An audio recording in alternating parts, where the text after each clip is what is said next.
Maayong hapon mga kauma. Alito si Gadalan. Pasang ipil-ipil.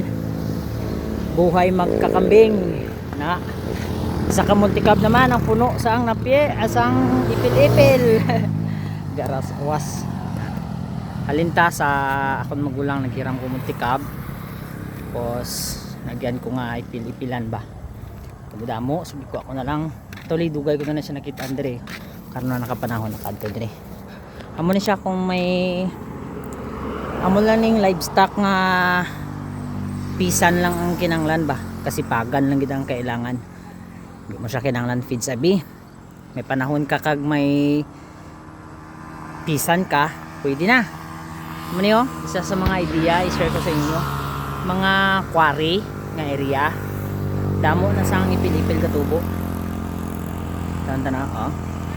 Isang to pala. Nan, damo-damo na ipil-ipil. Ato pa dito oh.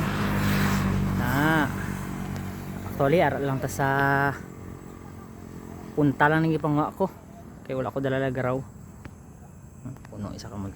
Sabi na nga konsumo ni sang mga aton nga kanbisan ka. Pwede ka magkuha sini. Isa